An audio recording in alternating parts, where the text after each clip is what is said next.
Live of 3773 East Broadway. This is a live edition of the Jake Feinberg Show. Company on Power Talk, thank you so much for making us part of your day today, anywhere you are in this great land. And really good cosmic vibes coming from Costa Rica. And lately for me, a lot of people who are seeking to ride the wave of love and the wave of the ocean are down there, and also looking to help break open people's hearts so that they can access their multidimensional self and be more themselves in the logic world or thinking world. And my guest has been operating in the spirit world for some time. She's made a career out of it, and it's really a high honor to talk to her. Annette, Knopp, welcome to the Jake Feinberg Show. Thank you, Jake, and thank you so much for inviting me. Can you talk to the audience about how the process that started back when you started to drop from your head to your heart to what I call the primordial gut or your soul? Yes, so I think in a certain way, and here I'm speaking actually for everyone. We know that space. We know that what I call it heart mind, we can call it primordial God. As you know, you have been around the block. There are so many different names for the ultimately unnameable. Absolutely. And as many of you who are listening right now, we have so often dropped into that deeper, silent spaciousness of our true being, but we haven't really consciously recognized it. And so it's difficult for me to say now, wow, when did I shift, It's not anything that I can pinpoint exactly, but to be a little bit more, less elusive. Well, no, I'm talking about how you learned to leave the thinking mind, personally, your trip. It's unique for everybody, but discipline is the gateway to freedom. Okay, so the question is, how did you learn? What was the processes that you learned when you were in your thinking mind, and how you got to your spirit mind, and then ultimately able to access that as much as possible, in the right frequency? Okay, great. So, well, the first thing is always, that we notice, and that I notice, if I'm caught by the conceptual mind. And then there's, the shifting of that, which basically means, okay, recognize that maybe, there is a particular narrative going on, and I can feel that something doesn't feel, right or true how I feel. And then there is at this point, it's sort of automatic. There's a shifting back into, I often call it sort of the back of the heart, and where it's already quiet and open, and there's natural intelligence. And then whatever is my experience, sort of more in the front of the heart, can then be held and met and seen from a wider accepting space. And it's not taken to be so serious, or not as limited, or as crazy making. Well, it's not. You say it's not taken as seriously because there's no ego, right? This is about. Can you give an example in your own life of a conception or a rigid thought pattern that had been created through what society said you should do, and then how you access the back of the heart? Okay, so I think a rigid thought pattern, and again, I'm speaking for myself, but This is your interview. Yes, totally. So rigid thought pattern is any sort of version of there's something wrong with me, right? So whether it's sort of the sense I'm too much, I'm not enough, I'm unlovable, I don't matter, I don't belong, I'm fundamentally unsafe. So whatever version might sort of pop up of that, right? And when that sort of would get activated, I would feel, the heart racing, I would feel sort of limited, trapped, shrinking. And then just, with time, as you say discipline, and discipline is a beautiful word for, being a disciple to the heart, being a disciple to our That's right. soul. Yeah, yeah. There is really this, flexing that muscle of recognizing when I'm caught by, you call it ego, I don't use the word much, and I'm happy to talk about it why, but when I'm caught by sort of that separate, deficient, distorted self-identity. And then there is, maybe there is a calming of the nervous system, just the recognition, wow, this is like not true. It feels very real, but this is not true. And then there are different gateways. My favorite one is just to check in with the back of the heart. And then there's immediately the shift into that trusted, open, loving space. And then, what unfolds from there is all the time different, but there's usually already, a lessening, the nervous system starts to regulate, the thoughts don't race anymore. And then there's sort of a reassessment, a realigning with what is actually more true. Does this make sense? Of course it does. My listening audience you're enlightening people too. So, what was something in your early life and, adolescent years where you were never, in your mind, was it somebody, your parents saying you were never up good enough, or it was in your own mind that you came up short? What was that? How did you overcome it? How did it make you stronger? How did your life force get stronger? Okay, so I think one particular really strong imprint that I got was that it's not safe. It's not safe to be in the world. And I think that's obviously something that many people can relate to, but I think especially maybe the female audience can relate a little more about it. Well, just for the record, I have two daughters at 14 and 8 years old, so this is for them too. Right. I care about them a lot. Yeah, yeah. So, so I had a lot of sexual abuse when I grew up, and it wasn't in my home, it wasn't any of my parents, but it was in the neighborhood. There were several incidents at different ages, and that sort of gave me very, very early on this imprint and this deep sense that it's not safe to be in my body. It's not safe to be a girl, a woman in this world, and also that my voice doesn't count. Because in all cases, I made myself know, I basically made itself known that I didn't want that, and yet it wasn't heard. It was just this total break and violation of all kinds of boundaries. And so that was a pretty strong imprint.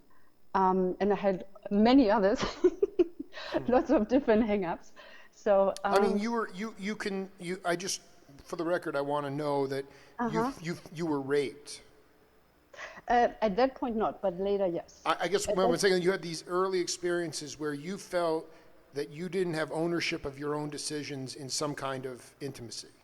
That's right. So there was, first. And then I'm sorry, you put self-inflicted pain on, you blamed yourself.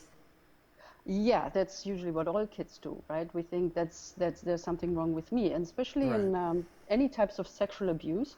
And abuse is always when the other is really in a power position, and when you're a little kid. I mean, my first incident was when I was 5 or 6 years old, and there was a fully grown man, 60 years old, and so there is immediately that the shame of the abuser, we often say, starts to stick with the victim at this point.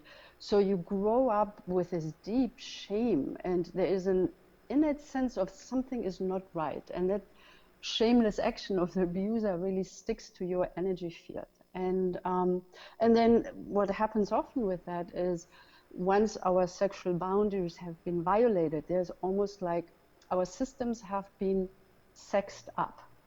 It's and then we start to leak a little, sexual energy, and often we attract other sort of predators. Really? And oh yes. Well, I mean, obviously we're dealing with the unquantifiable, but I mean, can you?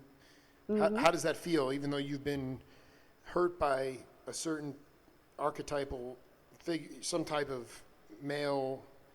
You A continue, traumatized, disconnected male. Yeah. and then you continue to gravitate towards that.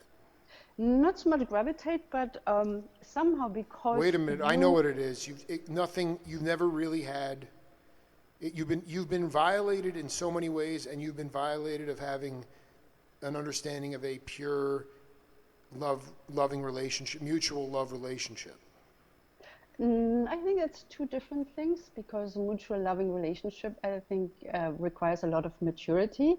And but how it happens is when these overwhelming experiences, any kind of, abuse, and let's just stay with my example of sexual abuse, what happens is, our brain, our organism tries to stay in, tries to survive. So often when there is, as in my case, there wasn't really anyone to really process that with. Right. That made it equal. So you couldn't. It was just wherever you were raised. Mm-hmm. It was custom at that time that the kids did not, advocate. Like you just you couldn't tell your parents. It just was impossible. Yes, that's right.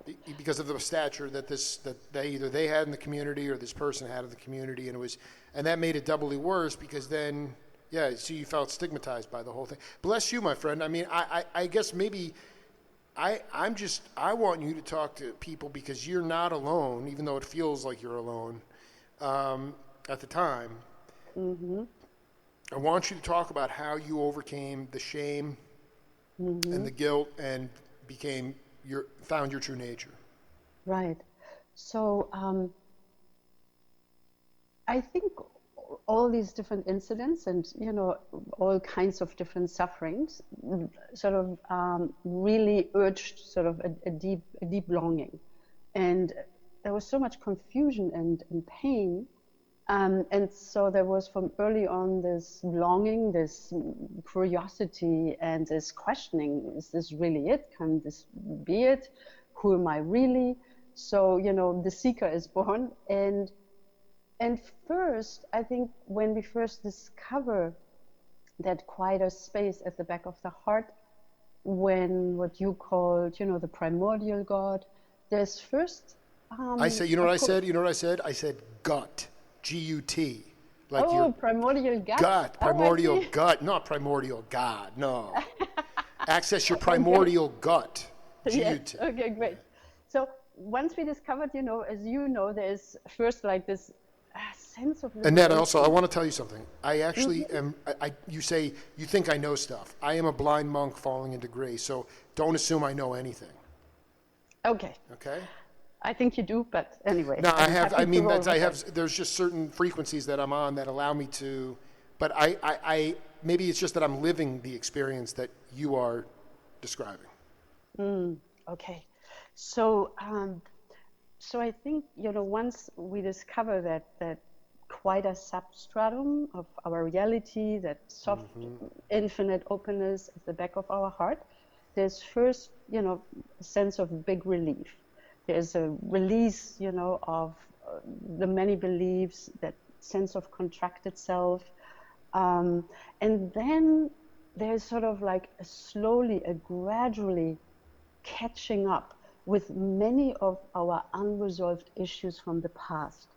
So for me, at the beginning, when I first really consciously dropped deep into what I call the heart mind, I felt utterly free of the past. I felt utterly free of whatever could be considered a problem. No separation whatsoever. Everything is infinitely well. The universe is fundamentally benign, kind, a complete reality, and so on and so forth. And then this honeymoon of awakening is actually not the true marriage. So at the beginning we have this, whoa, this is so wonderful. And as we have bodies, we usually carry a lot of the traces of the past with us.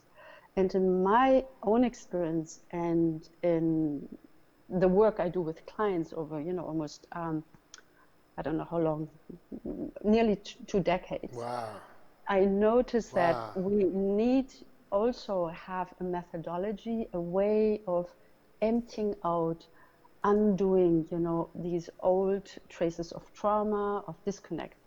So in my own journey, it was really important to not just stay on the level of, that openness of the heart, but actually going deeper down. You just said primordial gut. And really including the body and that very felt bodily sense of my experiences to actually meet and learn to unwind and very safely release these these traumatic experiences from my field. Right. Also, the spiritual discharge from your yogic practices as well. Do you feel like you are able to access that? Do you know that word descarga? Descargar? Yes, in descargar. Spanish? Yes, Yeah. yes. So unburdening. Yes. Unburdening. Say Yeah. again. I would translate it as unburdening. Yeah. Well, no. In Mongo Santa Maria, I've done a lot of interviews with Afro-Cuban drummers that came up from Cuba with the polytheistic African diaspora, the traditional drumming. It was a very festive thing. They were praying to multiple gods, and there was women and booze, and people were partying. And at first, the white man was horrified by it, and then they co-opted it and took the Lukumi people took the indigenous African tribes that had been holding on to their lineage and called it Santeria. Okay, but Santeria is a Latin word for saint, so that's not African. Anyway, the point is, Mongo, they let the slaves keep the drums in Cuba, which was different than the United States, and they would get into descarga, where literally because of rhythm, they would have a spiritual discharge from their brain. It was a religious thing, and so you would be healed. And I go to music now, or I did go to music. I don't go anymore, but I did go to live music, and I need to be right up front, in front of the speakers, so I can hear I can feel, and get pulverized by the natural vibration of all the cats on the bandstand, some of whom I've interviewed. And I can let the body dance. And it makes, and I just want you to talk about your evolution and how you let the body dance. Okay. So I let the body dance probably in a different way than you. I don't go to big live Of concerts. course you don't. I'm saying, but that's why I love having people where they have their own experience. Yeah. So I think what comes closest to me in my personal life, apart from, really enjoying hanging out with loved ones, but, where I feel my body dances most, apart from also working with clients and being nature, is when I spend time with horses. Wow, I can't believe you said And that. That's amazing. I think it's the same, what you described as the descarga, how I explained it a little bit, how I would explain it a little bit, is How would you so explain it? yeah, so the imprints, these imprints from the past, right? Whether it's our own personal past or our ancestral or collective past, and also the collective misunderstanding of that we are separate and so on and so forth, is sort of held in our energy field. Some people call it the subtle body or the subtle energy field. So, and sound and any sort of, let's say more connected vibrations, we pick that up. Absolutely. So, right? Yes. So that's also when we say like, wow, I really like the energy here. Well, when do we like the energy? When usually there is some deeper sense of connection that, can be consciously recognized when people get together in, with a sacred intention, and obviously for many people in nature. So, and with horses, it's very interesting. They're prey animals. So I have also a dog, which is a predator in the animal kingdom. Yes. It's a very different relationship. But when I'm with horses, they are reading everything. They are very, very finely attuned to the energies around them, because they really need to be in a certain way quite vigilant, because they're prey animals and they want to be able to pick up any sense of threat and run as fast as they can. Yeah, they're like non-violent vegans, you know? Yes, exactly. That's a sweet way of putting Yeah. it. Non-violent vegan. Yeah. So when I hang with horses, I become extra sensitive to my own subtle body, to my own energy field. And let's say if I'm arriving, and I have a horse, I rescued a horse 7 years ago, which was the most beautiful thing. When I'm arriving at the barn, and let's say I worked a lot during the day or something happened, and I can feel maybe my energy field is a little speedy, then I make sure to either really own that, so that when I meet my horse, I'm not, just unconsciously sort of bombarding him with my speediness, or I calm my energy system down so I can really drop in with him. And then he can drop in. And then it's this gorgeous feedback loop, which you probably would say is the discarga, where we both swimming I get in no. this This is so beautiful. beautiful. No, I mean, it's so real, and it's you're not the only cat doing it, and it's really Yeah. cool to. What you say is that it gives you peace.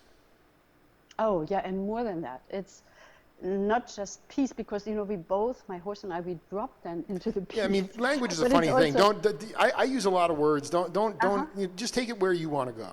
okay. So I think what it's really with the horse, which is an extra bonus, is a very embodied felt of connection and peace. Right, embodied. That's right.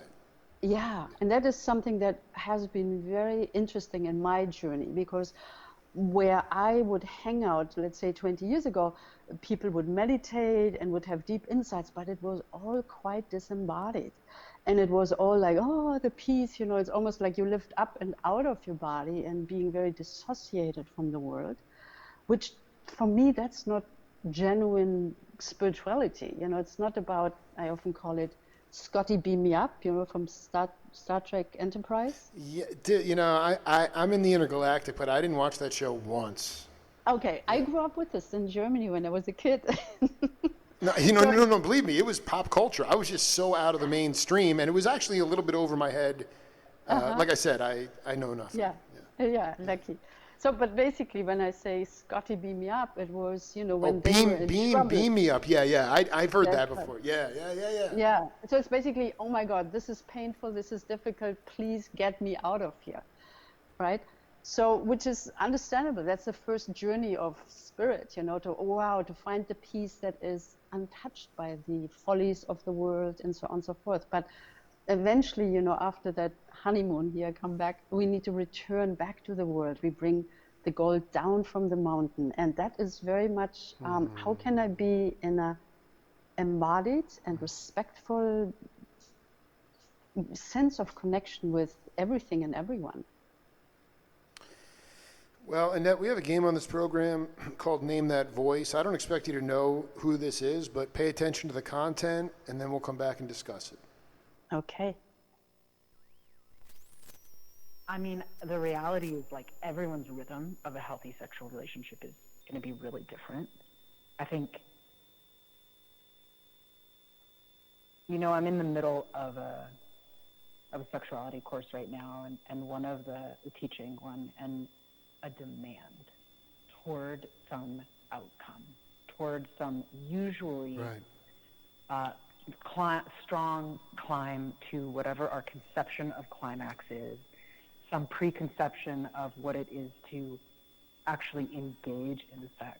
And what is it for two bodies to actually be with each other and really be there with all of themselves, not to feel like they have to be in a particular mood or leave, that they can bring their humanity into that sexual world, that there is a reciprocity, that there is a listening. A healthy sexual relationship requires two people to be like actually in their body, communicating with each other, interested in what's unfolding in the space between them. Mm-hmm. Friendship is a really powerful place in a healthy sexual relationship. Play, exploration. Annette, that was an interview I did with a cat named Sarah Burden. She's pretty badass. She does a lot of TED Talks and talks about this extreme between, sort of if you grow up in a sort of dogmatic household, monotheistic, where, it's kind of, sex isn't talked about. It's very repressed, and you can potentially sin for life if you have sex before a certain age, and that. So you have that one extreme, and then at the same time you have, even if you try to unplug the most, there's the sexualization and the way sex is portrayed in our modern media is the other extreme. So you have this perversion going on. And, for somebody who had to escape and disassociate their physical being during an act of what should be considered a communal alignment, I ask you, have you been able to have a relationship where you've been associated with your body and been able to reach climax? Yeah, I'm happily married. So, but the point is that I think what I'm trying to get at is how long did it take you to get over the fact that the trauma, and what are your advice for cats who need who are too afraid? See, you're strong enough to push through it, but what is your advice to those cats who are traumatized still and not vulnerable enough to receive love? Yeah, yeah. I would highly recommend to anyone to seek out a professional trauma therapist who has a body-centered approach. And I have actually some resources on my website where I have different websites of amazing trauma therapists and a whole network where people can find trauma therapists in their counties, countries. It's very international. And luckily, I have to say, the world and the methodology of trauma healing has been so upgraded and revolutionized in the last 2-3 decades. So it has become, when we work with someone who's trained professionally and uses a body-centered approach, we don't need to be afraid that we have to re-experience that horrific original incident again, because that is often, there's sort of a fear of treatment because we have been living with this for so long, and there's a fear that it might get even worse. So I can just say, if you work with someone who's really trained to help that release from your psyche and your body, you will feel infinitely better, and your life will change in quite drastic ways. You're not talking about some kind of yogic thing. This is more like physical therapy? That's more, modern Western trauma therapies, which, I also was trained in some particular modalities, and I have enough clients, so I'm not sending this out here. I don't want more clients. But on my website, I have... You're drowning in clients. That's not a bad thing. So on my website, I have these resources, about whether, one modality is called somatic experiencing. Yeah. There is a trauma method called DARE, which is very much about relational trauma, which obviously includes sexual trauma. There are, but I think the easiest is probably the somatic experiencing by Peter Levine, which, there are practitioners all over the world. So I can only highly recommend of anyone who's listening who feels he has been really impacted by sexual transgression, violations, abuse, rape, to really seek out that professional help and really regain back your sense of dignity, of power, of sense of safety.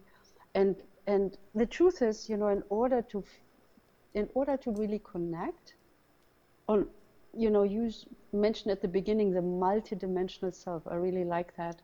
To really connect to the many dimensions of our being, there needs to be a relative degree of safety. And And it's not something we can talk ourselves into. When we have been traumatized, our brain is, hyper vigilant and always sending out alert signals, basically sort of repeating and recycling again and again, this is not safe, this is not safe, this is not safe. So this is why it's important to not let those imprints be unaddressed. Can you talk about how the body work that you had that allowed you to associate with your body again? So there are many different things. So one definitely. But I mean, like for you specifically, like you're talking about body. I don't want to. You said body therapy. It's some kind of body, and it's not. This isn't like to repair a torn ACL or a ligament or something. I'm trying to figure out, because I don't want people going down the wrong path. So what for you? It was what kind of body work allowed you to, and I guess ultimately the larger question is, was it an issue for you at all to be able to trust yourself to fall into an authentic, loving relationship? Obviously you're married now, but did it take a while for you after the trauma and the guilt for you to trust in authentic love? Yeah, definitely. It took a long, long time because, for some time I would leave those traumas unaddressed. And in some cases, I didn't really remember, which is often what happens also. There's just sort of this internal sense something is not quite right. Yeah, you find a fantasy world to go to. Yeah, and also, what really happens, our brain, our nervous system sort of dissociates. It splits from this horrific incident so that we can just go on living. And so often the memories and recollection of what has happened come sometimes back much, much later in life. And because at that point, our container, our own sense of being, maybe, we feel stronger. Absolutely. We have a support system, right? So, yeah, I don't know if that answers your question. I guess what I'm trying to say is like some people, they become relentless yoga practitioners. They put themselves in all sorts of physical positions, but people that are women or men for that matter that are vulnerable to receiving love through trauma, what kind of specific body work healed you? Okay, so it's called, I mentioned it before, it's called somatic experiencing. It's also known in the in the modern Western trauma therapy world as SE, the short for somatic experiencing. And it was conceived, founded by Peter Levine. And that is a very gentle, very mindful, so to speak, and very informed process to very safely help us to release these old memories. How? Okay, so one important thing in somatic experiencing is that we first find resources. Resources means we want to have either within our own body some places that feel already safe, or resources outside of ourselves, so that when we get sort of caught in the spin of the old trauma, we immediately sort of give our attention a different place to land on. I give a very concrete example. So it can be someone that we consider safe, whether it's, our best friend, maybe we have a therapist, maybe there's a spiritual mentor, but it can be also someone who maybe is no longer in the body. It can be our grandmother with whom we felt always very seen and supported. It can be a place in nature. Like for me, I had a long, I practiced a lot of shamanism. So at the beginning, for me, nature was an utterly safe resource, while human beings didn't feel very safe. I knew that word gets thrown around a lot. I like that you are shaman. You've experienced that direct connection to the source. Yeah, I would never label myself as a shaman. Well, I Simply, I mean, don't like but labels what's very much. but hold on a second. No, I don't either. But I'm saying, how can you can't?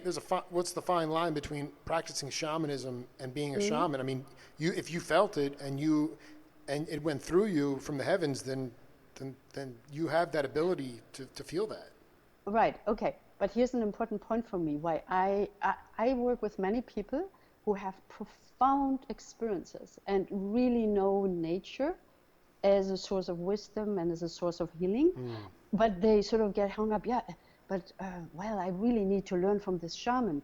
And basically, what shamanism is about is really just what I said.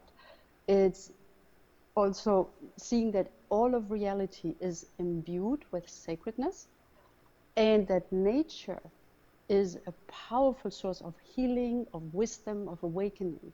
And many people have that. They have it already. They don't need to go to this, exotic looking shaman. Then why did you do? Then why did you go to practice it? I was I didn't really have a choice about it. Please talk about why you had no choice. Okay, so my first teacher in shamanism, I met him in a dream, and it was at a point in my life where I felt quite not at odds, like quite bewildered and really what's the word? At the end's wits. Or how do you say it in English? Yeah, at the wits. Yeah, you were pretty much At at the end of your rope. wits. You were at the end of your rope. Yeah. At the end of my rope. Yes.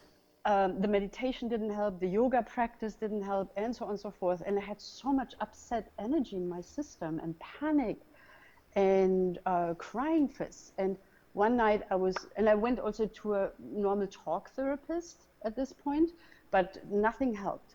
So I prayed one night and I was just and I said, wow, if there's anything out there in the universe, please, please, please, please, I need help.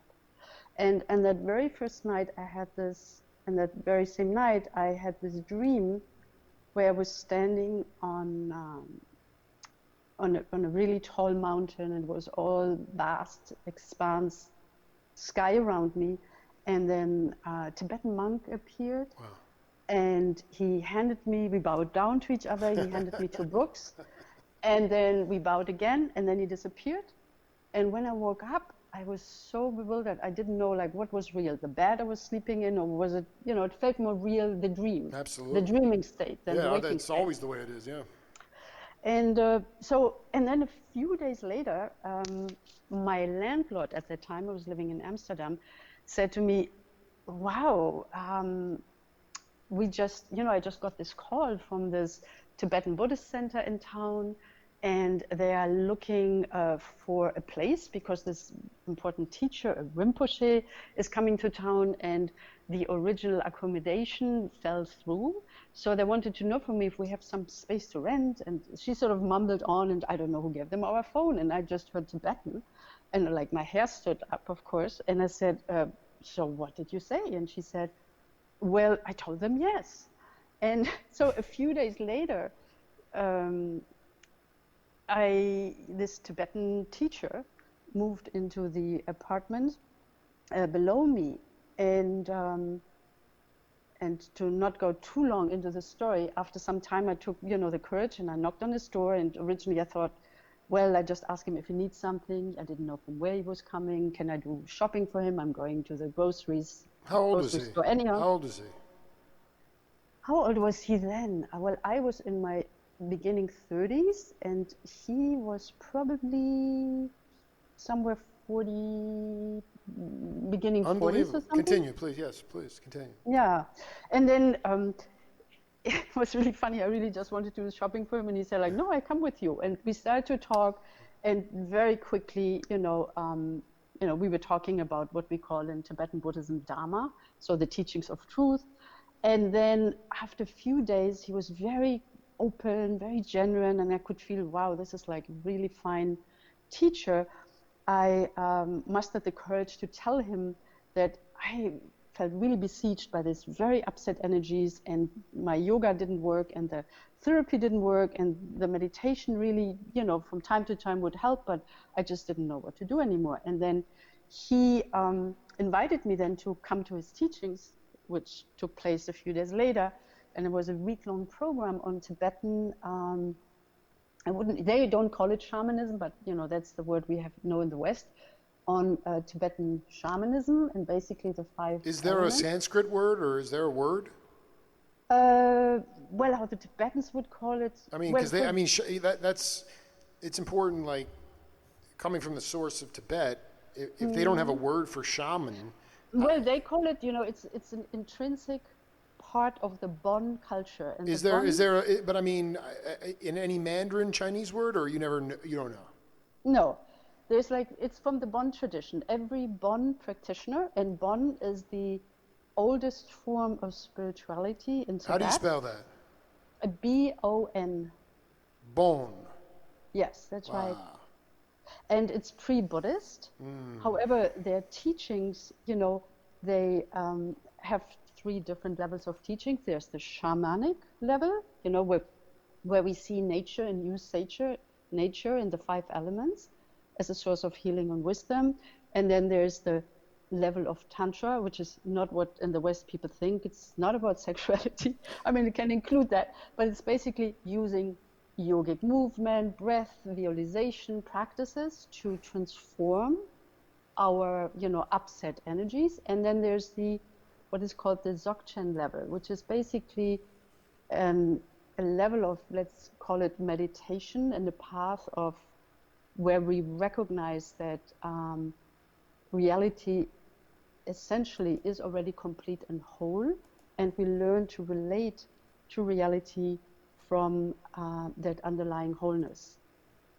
So basically that was my first dip into shamanism. So I mean, if you could step back and say that one thing that you have carried over from your Guruji to your clients, what was one of the, I've been dealing a lot lately with, not myself, but just I've been enjoying this whole idea of past and future thinking, and how none of that is important. It's just about being centered in the day, in the moment, in the space, in the silence.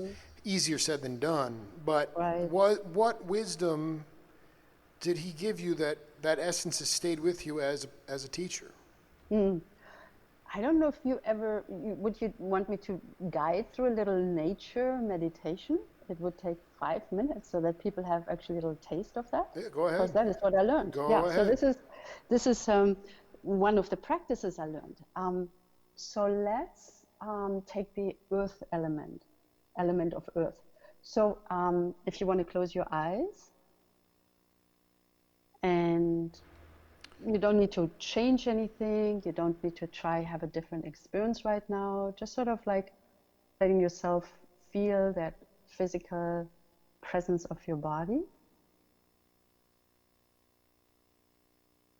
Noticing the natural flow of your inhale and the natural flow of your exhale.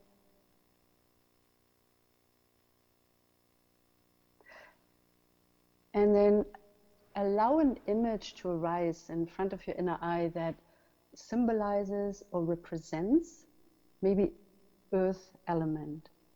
So it could be, I'm giving some examples, the presence of a very majestic, quiet mountain, or it could be that you find the roots of a tree and let yourself go deep down into the earth with the roots.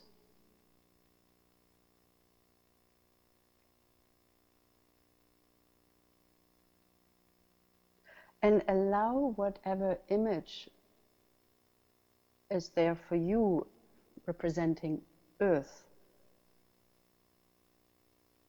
and groundedness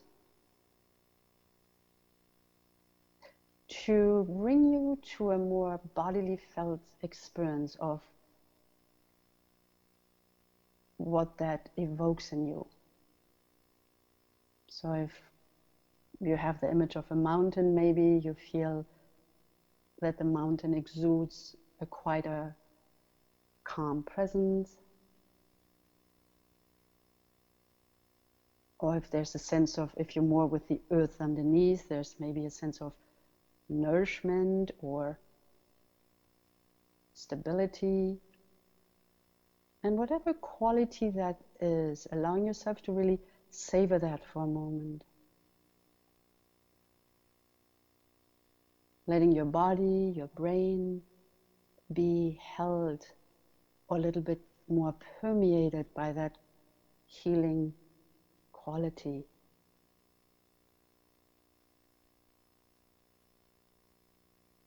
And the same when we taste a really delicious meal, just really staying with that and savoring, letting our mind, our body find some rest, some nourishment in that energy.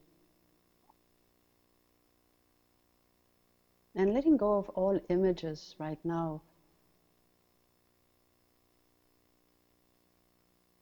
And identifying, maybe naming to yourself one aspect, one quality that really stands out for you in this moment. Maybe it's stillness, maybe it's peace or security. Just notice for yourself.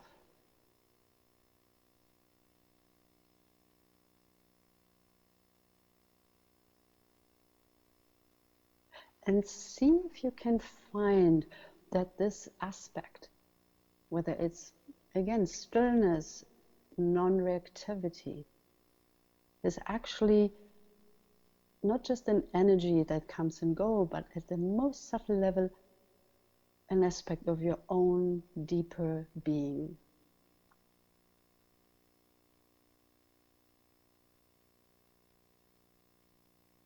That there is an isness, a non-reactive, silent ground at the backdrop of all of our experiences.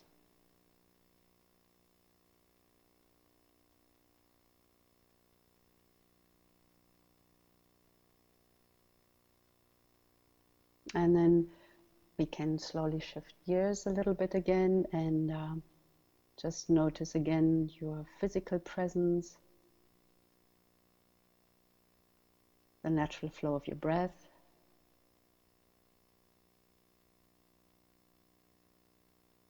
And whenever you're ready, you can open your eyes or you can keep them closed.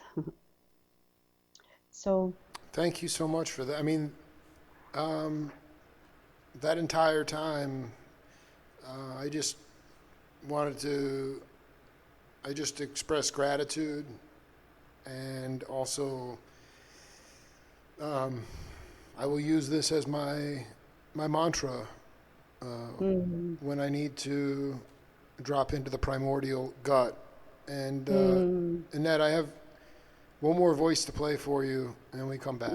Okay? yes. Well, love to me is what makes everything go around. I think that love created the universe. I think that if you say you do not believe in God, you're an atheist or whatever, I respect that. I think we all need to respect how each other feels about things in life. But for you to say that you don't believe in God, and if you have a little daughter or a little son, and you look in their eyes, you can't tell me that you don't believe in love. Mm-hmm. And to me, God is love. So I don't think I need to go any further with that as far as that's concerned.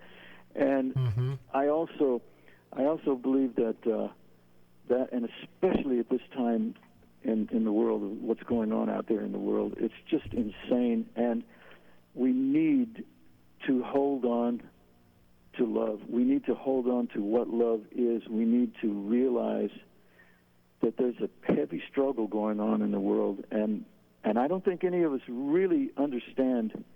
We don't understand it like we should. But I know one thing for sure, that this world needs love. It always did. Jackie DeShannon said it. Annette Knopp, that was the voice of a drummer, Jim Keltner, who's one of the most recorded drummers in American history, and he's played with all the iconic cats live and in the studio. He's an amazing. So it was a landmark moment. I could have done that interview yesterday. That interview was done from August of 2014. And I have been in the wilderness, Annette, for a long time, chopping my way out towards the light with a machete and enjoying the forbidden fruit and the peeps and all the stuff along the way. And I ask you about, the idea of how you learned to let go of vanity and embrace and basically lead with your heart and intent and actually let go of whatever the result would be. I don't know if I completely let go of vanity. No, me neither. I'm saying, what is it? What is a hang up for you that you are still cultivating? I think people think they're supposed to prior to coronavirus, which has been very humbling for a lot of reasons, a lot of people walked around thinking, oh, everything's known. And I think the reality is we know nothing. And so I'm saying, what is a humbling thing that you are still trying to push yourself out of your comfort zone? I think a comfort zone for me, I've been always quite a hermit. Once I sort of was on the path, I left sort of quote unquote. You were an introverted yogi. I mean a hermit yogi. Hermit yogi. Yeah, quite introverted, very, very introverted, and I still love, solitude, even though I'm married. So for me to become more public, that is sort of like a learning curve. It's as simply as. I think you did pretty well you went on a pretty vulnerable radio show. You did pretty well. Oh, thank you.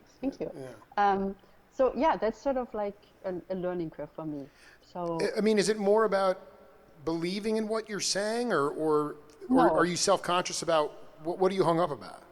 I would say that it almost feels like something I've never done before. When you go really into uncharted territory. Yeah, absolutely. So for me, it's almost like maybe it's also, there's sort of a cultural component also. I was raised in Northern Europe, German. We don't, it's like in America, people are very comfortable, like there's the extrovert culture of calling attention to yourself and saying, hey, I have something really good. This is the best, do this, and rah. So that's sort of like, oh my God, what is that? It feels so unknown. And I lived, for instance, a year in Japan where group culture, group harmony, being silent, not calling attention to yourself, that is sort of my home ground. So I felt very, very comfortable there. So for me, that learning curve is sort of to see, wow, because there is, I love to share what I do. I totally love it. It took us a while to get this together because you had many projects, Yes, that's right. And this is my bread and butter, and this is what I love for. Wheelhouse, so, Exactly.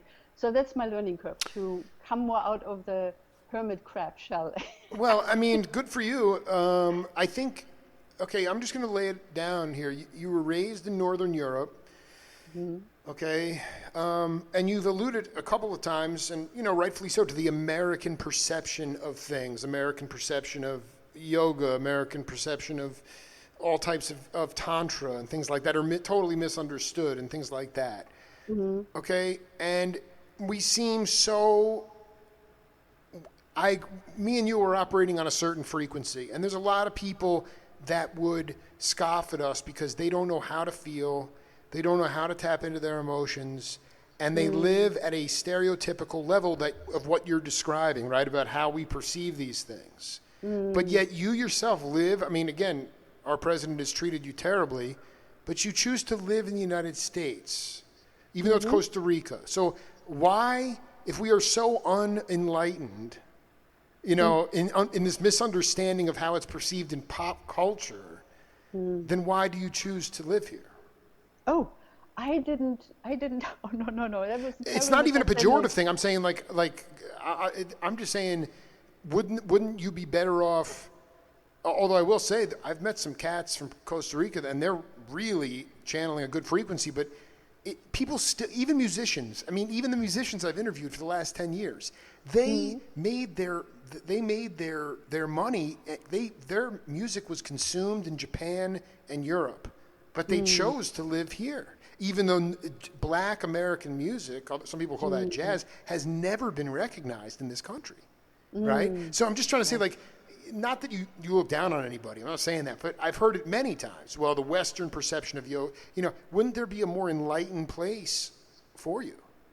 Well, I don't see wisdom or ignorance as, in one place, one other. There are ignorant, let's just call it ignorance is like a It's muscle. pervasive, It's pervasive, like in every sphere in our own brains and bodies. So it's all like we all move along the spectrum between wisdom and ignorance. So I don't say, this is only the United States and Northern Europe is better. No, by no means. It's not. No. I'm telling you, No. But I mean, it's always just like that. It's like, oh, the United States. Like, it's funny. I mean, I am not. My husband is American. This is how I got to America. He's beautiful. From New York. How beautiful. Yeah. How beautiful. Yeah. And so you guys feel like maybe that's a safer place to be right now? Like, because, I mean, you talked about like this American way of life. I can't paraphrase what you just said in the last 5 minutes about sort of, but that life or that ideal of existence, I mean, I don't know. I mean, I can't really watch a lot of politics. I just know that we are one step away from losing whatever people conceive of as American democracy or what Banana Republic. It is on the precipice of, it's dangling by a thread, and it's going to require a lot of people to do the right thing, stay on the righteous path in their conscience, and overlook greed or how it may personally benefit from that. Because that's what's going to make the difference in my mind. Do you agree with that? Yeah, definitely. I don't think also, it's a place, somehow you, I, everyone who's listening, we find ourselves in a particular place. And even though my husband is American, he for a long time, had this urge to build a retreat center in somewhere outside of the United States. And he had this dream for a long, long time. And, now it's manifest and here we are and it's beautiful.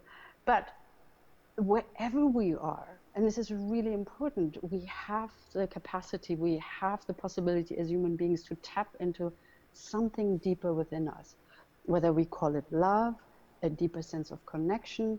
And, and right now there's a lot of mud, right? And but there's a lot of slop. It's a lot of slop. Yeah, it's a lot of slop really everywhere dirty, in the world, Yeah, everywhere. it's true. So It's I would not say, oh, this place is better or another. And we don't know how things turn, right? In a minute. No, I agree shift. with you. My ideal scenario, I mean, it's fine. I just, to have somebody as measured as, I mean, listen, I started my show 10 years ago because I had 2 young kids, and I thought naively at 42 that we were living in a post-racial society. And because of my experiences at college, at Boston, and whatever. So I realized when Obama came in that he was a very well-mannered, educated, he was everything that America says they stand for, and yet he was completely vilified from the beginning. And I said, what is going on here? And I started to, first few months, I started to interview educators and immigration people, and I realized, I said, because I care about these issues, and I realized that these were problems that were more profitable to the multinational corporations to not solve. And so I said, who's going to tell me the truth? And I reached into my record collection, the musicians, and I pulled out what I would consider shaman cats. I mean, I've done 1,500 interviews, published 2 books, and these guys told me the truth about cultural bias. I get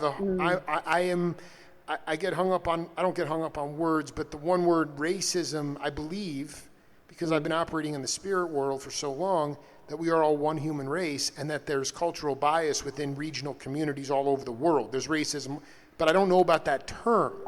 But the reality is that, I forget what your point was, but the thing is that I, for someone like Obama, who's about as even-tempered for him to come out and say it is do or die.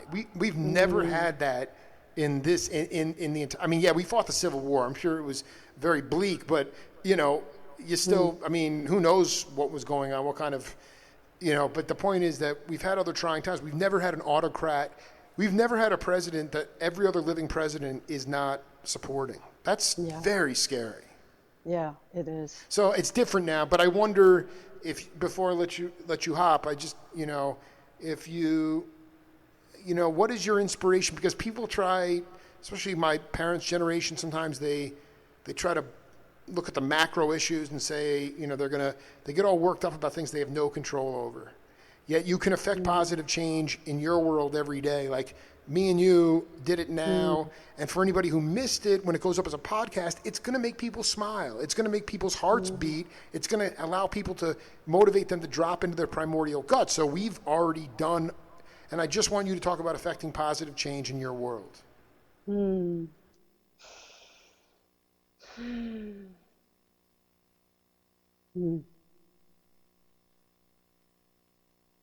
I feel we are all called in very unique ways to create positive change.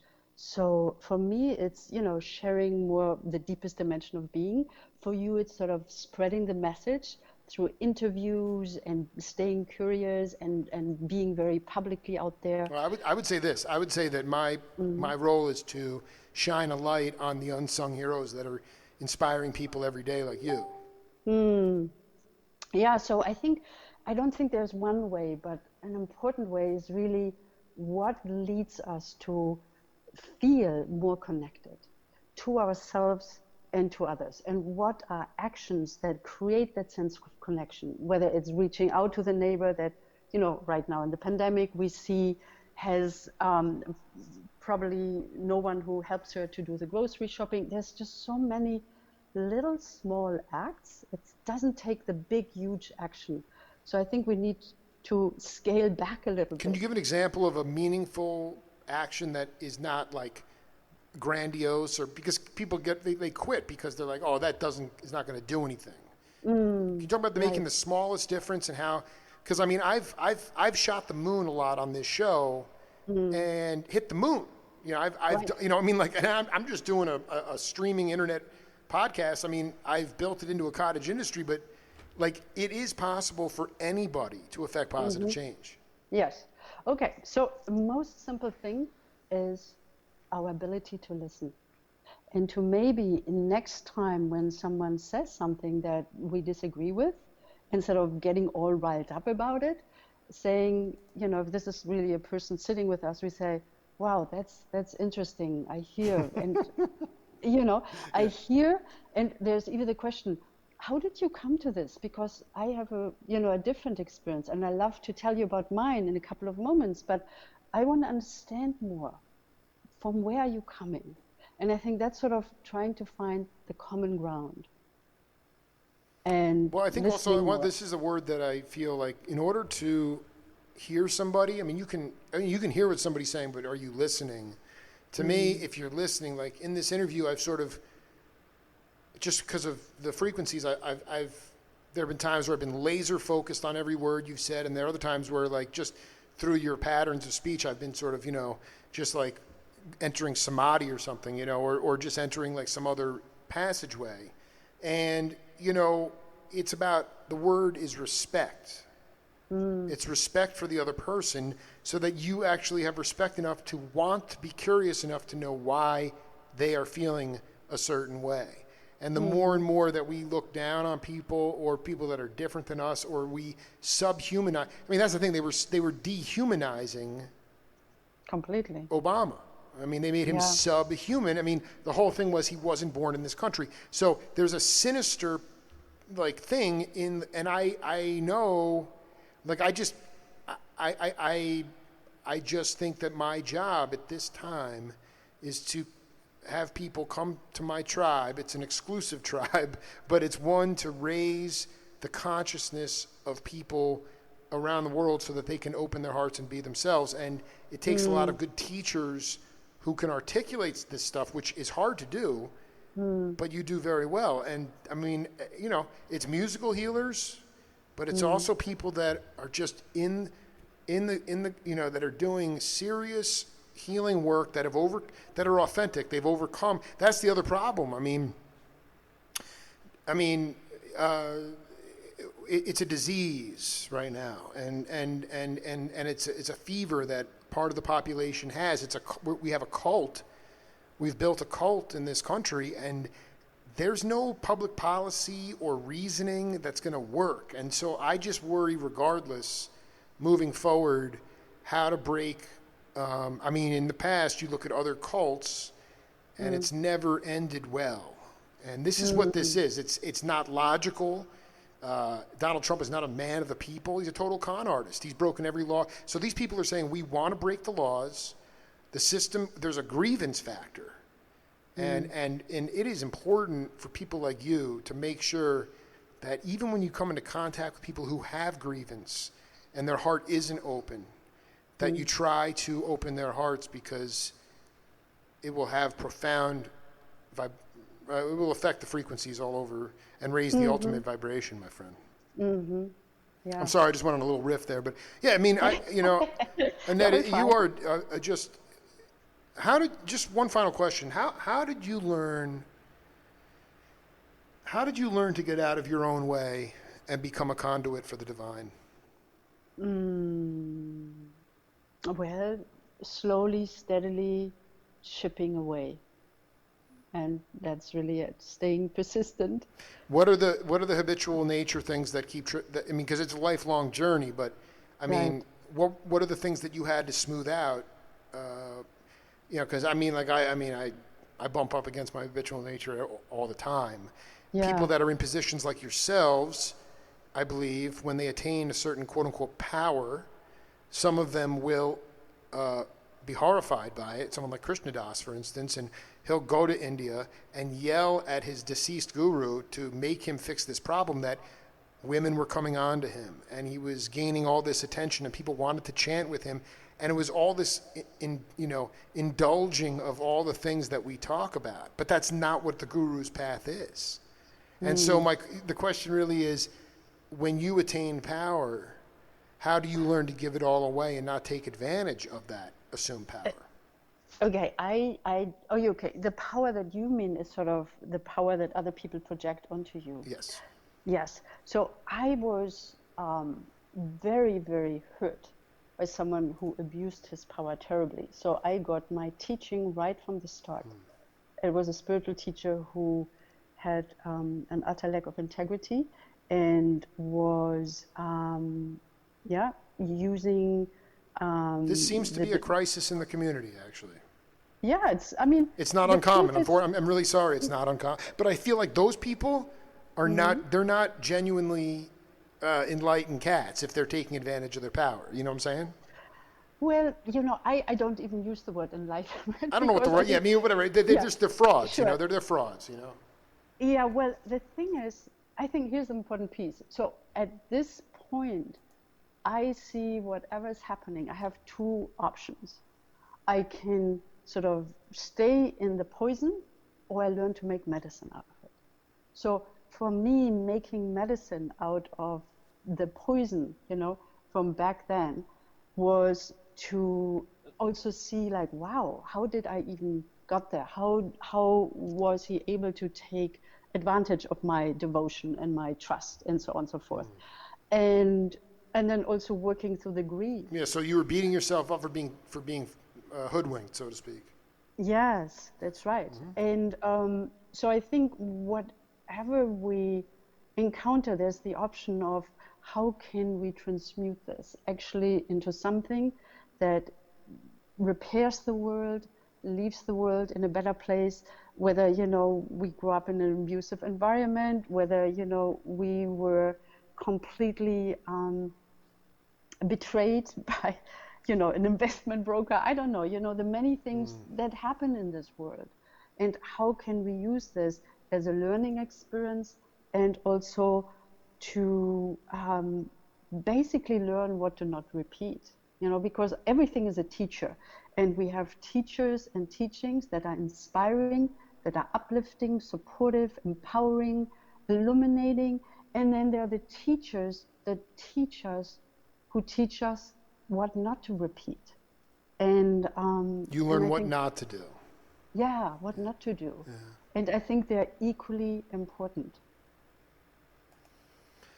Well, Annette, I am so humbled to have connected with you, and if you would like to do part two down the road, it would be my honor. Thank you. Thank you so much, Jake, for all your great questions and for, And let me ask you a yeah, question: did you have fun? yeah, I did. Because that's all I that did. matters. I mean, I asked you this also before. The Dalai Lama said he said that most people think my religion is Buddhism. He said wrong. He's like, my religion is happiness. And I ask you, are you happy right now? I am, yes. Well, stay that way. And thank you for healing me and many people who will eventually who have tuned in and also will hear this later on the podcast. So bless you, my friend. Thank you, Jake, and thank you for all that you do and for who you are. Cheers. Ciao. Bye. We'll be back with Aaron Spursky in about an hour and 50 minutes. Peace.